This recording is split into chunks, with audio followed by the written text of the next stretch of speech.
Welcome to On Top of PR with Jason Mudd, presented by Review Maxer. Hello and welcome to On Top of PR. I'm your host, Jason Mudd with Axia Public Relations, and today is a solocast. If you've been a fan of our show for a while, you know that solocasts are every fifth episode. And in every fifth episode, it's just you and me, and I'm sharing some PR thoughts, whether they're topics, tips, or trends, or some insights that I have to share with you. And today we're going to do just that.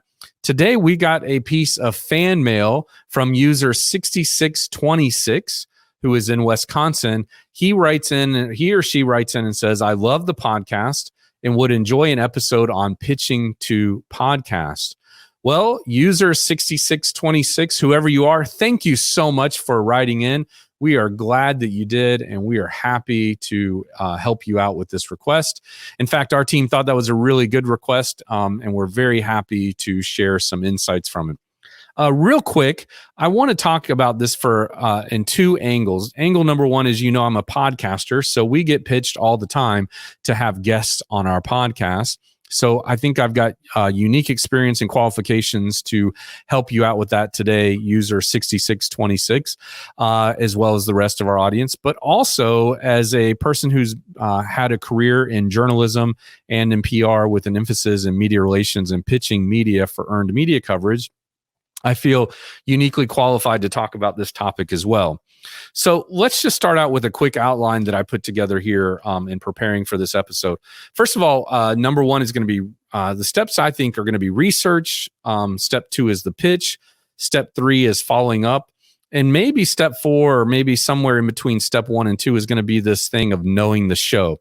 So let me just set the table real quick. We're going to put in the episode notes backlinks to previous episodes where we've really done a deep dive into media relations and earned media coverage, because pitching podcasts are going to be very similar to that. So the handful of times we've talked about media relations and the webinar we have on pitching media and different videos, we'll put links to that to be helpful to you, as well as some of our ebooks and other resources for your convenience. But podcasting is a little bit different. I'll use some generalizations as I explain this to you, but not all of these situations are going to be consistent. So, for example, it might be easy to say it's easier to pitch a podcast than it is a major news outlet, but you got to keep in mind, there are big time podcasts as well that are out there. And, they're just as in demand as any mainstream tier one media outlet. But there are a lot of podcasts who are eager for guests. And so you're providing service or value to them, just like you would be providing service or value to a news reporter when you're bringing them an expert source or a helpful topic or giving them information they didn't have for a newsworthy story.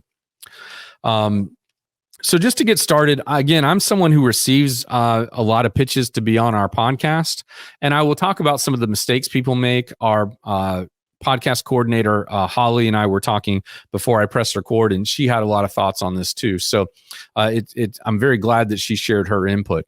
So let me just start with my input. So it's about once a day, at least once a day, I'm getting a pitch request from someone suggesting a guest for our show. It's typically a PR person.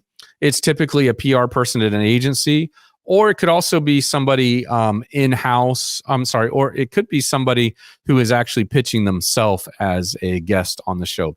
We welcome both. Both options, both methods are great. It's sometimes easier to have somebody represent you from a PR agency just because they're a professional. They can handle, critical feedback. They can manage the details for you, and you can focus on what is your highest and best use. The things I would say that people make a mistake, again, going to our outline of research, pitch, follow up, and know the show, or let's call research / know the show first, then you pitch, and then you follow up. So first of all, the research, let's spend some time on that. I think it's ultra important that you spend time actually consuming the podcast. I get pitches, again, every day where somebody is saying, I love the show. I always learn something. What a great show you've got. You're doing a great job podcasting. Something very flattering, which is nice if it's authentic, but a lot of times it doesn't feel authentic. It feels like that's just a copy and paste of what they tell every podcaster and every podcast show. But where I'm getting into saying doing your research is once they flatter me, then they typically have something else to say after that, like pitching their guests. And a lot of times, as Holly pointed out before we pressed record, a lot of times these people are coming to us and they're pitching us something completely out of left field, completely unrelated to the topic of on top of PR. Right. And so they'll come in and say, oh, I've got great tips for small businesses for retirement programs for their employees, or I've got great tips for small businesses on how to negotiate better deals with their janitorial service, or something like that. So number one, our target audience is not a small business owner. Our target audience is not worried about small business operations. What they're worried about is public relations, corporate communications, external relations, marketing, etc. All of these things kind of in the realm of who we are and what we do. We also get pitches from for guests who are, a graphic design expert, a paid media expert, pay-per-click advertising, just things that aren't specifically about PR. And we're probably not going to have somebody on the show talking about those topics because they're just not related to being on top of PR. You think that would be obvious in the name, but sometimes it's not. Also, we all know as public relations, marketing professionals, or just people interested in learning the profession, that people will just spray and pray or do a shotgun effect where they blast out an email or spam everybody, hoping that something works. But the truth is, as I said earlier, you'd be better off researching the outlet or the show that you want to do, that you want to pitch. Invest a little time getting familiar with it so your pitch is right on the money, right in the bullseye, and right on target. The other thing I get a lot of pitches for, believe it or not, are other PR firms wanting their owner, their leadership team member, or somebody to be on our show. And we just don't do that. We produce this podcast through Axia. Axia funds it. It's our company, our agency. We want to make sure the word is getting out about Axia. We're not inclined to put somebody else in the spotlight from from another agency. And so that's just kind of like common sense things that I notice are kind of missing from a lot of the pitches that we get. And the other thing is when you are sending a pitch, and I went through an episode recently where I kind of dissect some of the pitches that I've received either for the podcast or for other things. And we'll definitely put a link to that in the episode notes if you hadn't seen that solo cast. I thought it was a pretty good one.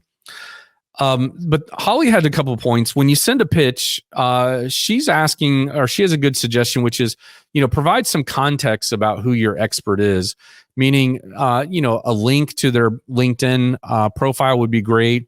And if they've got a common name like John Smith or something, and you didn't provide a LinkedIn link, maybe a photo of what they look like. So when Holly and team are doing their due diligence and kind of screening and vetting who these people are on social media and other places, they can easily find you. And if you have a general name like John Smith, maybe a photo to make sure it's the right person that she's looking into. Because believe it or not, we're going to vet that person before we even respond to your email to make sure that they look at their social media following, look at their credentials, look at their experience, and just kind of make sure that we feel like it makes sense for that. So that's a really good tip, and just kind of help us understand how big is this person's following, if they've written a book, how many copies have been sold, just any kind of data points that kind of help them stand out. So if this person has 1 million followers on social media and they're true organic followers, that could be interesting to us because that means that when they help promote the show, that's going to be valuable. And by the way, that should be part of your offer too, is to help co-promote the episode between mutual platforms. And then following up, you need to follow up. Following up is really important. Don't neglect or overlook follow-ups. Follow-ups are the key to success. So when you are, for this episode of Pitching Podcast, I'm going to say work in pre-plan your follow-ups just like you have pre-planned your efforts for the original pitch. So once you've done the original pitch, I would recommend you schedule a series of following up. Maybe not automated, maybe not dripped, but in some way where you've already kind of thought through what additional value, in this case, could I add to Jason and his team for On Top of PR as a good reason to get me to come on the show. So for example, number one, you might say, you send your base pitch, right, which is hopefully covering the things I talked about. And then as a follow-up, you say, hey, if you need more topics, here are a few more you could consider that my expert would be good at.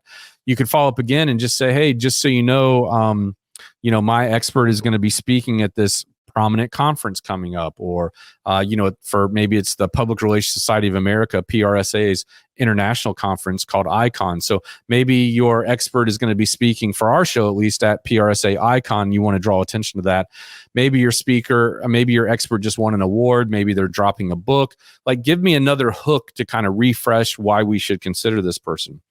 And if you don't hear back from us right away, by the way, speaking of follow-ups, maybe it's because we're still vetting them, or we're doing some work on our own to try to learn more about this person. And make an internal decision. We don't meet every day to talk about who our upcoming guests would be. And by the way, we're recording episodes sometimes 2 months ahead of time. And so it's not like we need to respond immediately to your query. We'll just put it on the list of consideration. Speaking of the list of consideration, you may not be aware that we've got 5, 10, I don't know how many people listed as kind of like, hey, one day maybe we might interview this person, kind of thing. And that's always good to have. Going back, kind of knowing the show, I want you to know whether or not the show is an audio or video version. If it's audio or video, you need to make sure your expert is prepared and they've got a good background, good lights, good mic, good camera, good setup. I'm amazed at how many, high-ranking executives with, very prominent companies show up to do an episode with us, and we either have to reschedule it or do a lot of hand-holding to get it set up. There's one really big agency that we're very grateful that sends us a lot of their clients to be interviewed on the show, and their clients are really, smart, experienced, and come from prominent organizations. But candidly, we've had to do a lot of coaching to help that client of theirs be ready, camera ready, have their background look good, their lighting look good, that the agency just didn't bother doing in advance, which is really, honestly, a missed opportunity and a little bit of a gaffe on them. You want to make sure you arrive early. You want to make sure that, you're ready, that you're helpful, your guest is ready and helpful. You also want to test the setup. You want to make sure, again, do a little dry run with your guests to make sure they look absolutely camera ready and they look as good as possible. Another thing to keep in mind is we've had a lot of people from different PR agencies or maybe even colleagues ask if they can be in attendance during the podcast. And the problem is that, one, that actually can impact potentially the bandwidth. Two, there's like a chat function in our software, and sometimes people are just jumping in and chatting during the stream or during the recording, which is kind of distracting for both their client or the guest, as well as for myself and the team that's working on producing the episode. So I would say, beyond pitching, once you get it booked, be a good steward and a good citizen, a good participant, a quiet observer of the podcast, if they even let you do that. And honestly, what we've had to do is pull back on that. We don't allow that anymore because of some of the negative or experiences that we've had. So that's really some thoughts that I have on how you pitch podcast. But I'm going to go into a couple more steps here, which would be one step is to come up with a really good topic. Figure out that topic that is unique, that your expert has or your guest has a provocative, contrarian, or unique point of view that no one else has. I'm looking for something that really pops and something that makes a lot of sense, that is interesting to our audience, that's going to resonate with them, that's going to give us a really good topic or title for our show. Second thing I would do, or I would keep in mind as you do this topic, you should keep in mind that even the best professional public speakers have one topic and they focus on that one topic only. They might make that one topic as a keynote presentation 100 times or 1,000 times. And it might be just a summary of the book they wrote or of a unique position that they have in the marketplace. But I would prefer a guest that's done other podcasts, that's a real expert that knows their topic really well, versus just grabbing a quick topic and improvising or pivoting to do our show. Once you have that topic locked down, then find relevant shows, create a list of relevant shows that are a good fit. One thing I would say is make sure those shows have guests. There are some podcasts that don't have guests, and so you're kind of wasting everyone's time and you're showing that you didn't do your homework. And again, there's the pitch, right? Then once you pitch, there's the follow-up and be helpful. And then again, as I mentioned earlier, you want to promote the episode, promote the appearance, tag the show on social media, make sure you're drawing attention to it both before, during, and after it airs. But otherwise, I would encourage you to check out our other episodes where we walk through the the 18-step process for documented proven process for earned media coverage, which we've recently updated to 20 steps, and a lot of the other content we produce, because pitching a podcast is really no different than pitching a radio show or a TV show or something. It's just a different format that's a little bit more on demand. And just get better with every pitch that you make. Make your pitch hyper custom. You'd be better off spending a lot of time on one pitch than spending a little time on hundreds and getting a bunch of zeros or no's, versus really doubling down on, this is the one show that we really want to be on, that has the right audience, that we have a good topic for, and we think we're a good fit for. And don't take it personally if the response is no. I would personally rather you spend time pitching outlets that you know, or shows that you know are going to be a good fit, than spend a lot of time wasting other people's time and yours pitching something that's not a good fit. Another tool, there's a couple tools that are out there that might be interesting, where you can go online, like Listen Notes has a listen score, and you can go in and search a directory of podcasts and see which ones have what kind of viewers, and just learn enough about that show so that you've got the ability to do a good job of pitching them. So those are all my thoughts on that. If you have more questions, feel free to reach out to us. Again, we appreciate the request here for an episode. And, pitching podcasts is a great way to get your client out there, to get yourself out there, and take advantage of reaching new audiences. And if possible, be on video. If possible, ask them for a copy of the recording, and turn those recordings into reels, and make sure you tag the original show, and really just promote the heck out of it, because it's a great opportunity to get your story out there to your own audience, including their audience. Hey, so I hope this was helpful. Please let us know what parts were helpful. If you learned something or found something valuable, we would love to hear about that. Otherwise, Jason Mudd here at Axia Public Relations, on behalf of On Top of PR with Jason Mudd, signing off. Thank you for your loyalty and your listenership. And if there's anything I can do for you, please let me know. Otherwise, I hope something great happens to you today, and that you might spend a minute sending this episode to a colleague or friend you think would benefit from it. Have a great day. This has been On Top of PR with Jason Mudd, presented by ReviewMaxer. Be sure to subscribe so you don't miss an episode, and check out past shows at ontopofpr.com.